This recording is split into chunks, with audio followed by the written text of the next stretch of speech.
Training camp for the Stampeders kicked off last Sunday, but for much of the team, especially the offense, the work began long before that.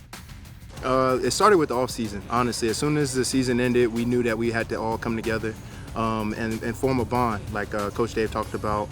And just getting with Jake, getting with Tommy, just trying to see what works best for him and what works for our team. Because if we go as much as he goes, you know what I mean?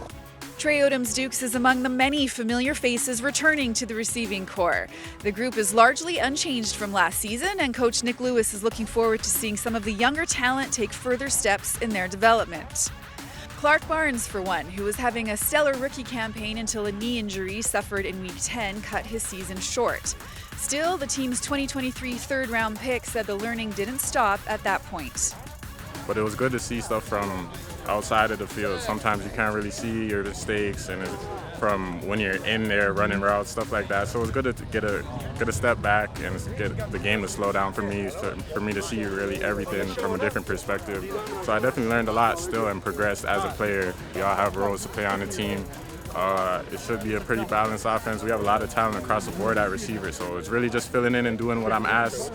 When they ask me to do it, everybody doing their role, really. So I don't really have any personal goals, but I know we want to put up a lot of yards as a team, so I'm gonna help contribute doing that. Last year's first-round pick Cole Tucker has also stood out at camp for Lewis. Tucker played in 11 games last year and scored his first touchdown in the final outing of the season. One guy that's done amazing this year from the day he stepped back here is Cole Tucker, right? I thought Cole's looked fast. He's physically stronger.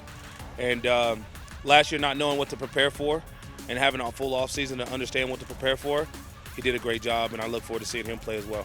To be clear, Lewis is excited about the entire group, saying it's the best from top to bottom he's seen in a while. At the very least, he's just happy it's a healthy group. Malik Henry ruptured his Achilles in June and left a huge hole in the aerial attack, but is presumably healthy and raring to go.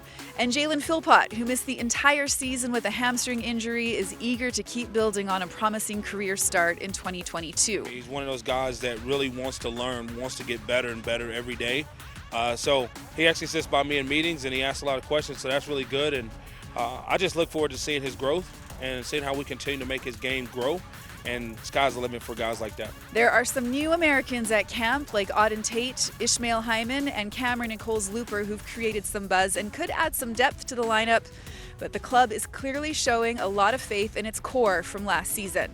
And with dependable veterans like Mark and Michelle and all-star Reggie Bagleton leading the charge, expectations for better production and hopes for improved health are high. When you have guys in and out of the lineup every week, I don't know if we went back-to-back weeks with a similar receiving core or O-line. So not having the consistency, not knowing and trusting that who you got in front of you, who you're throwing the ball to, and for a young quarterback, that makes a huge difference. And we just feel very confident that he's grown, Jake has grown, and our receiving core is going to be better and more explosive, and we look forward to putting on a show.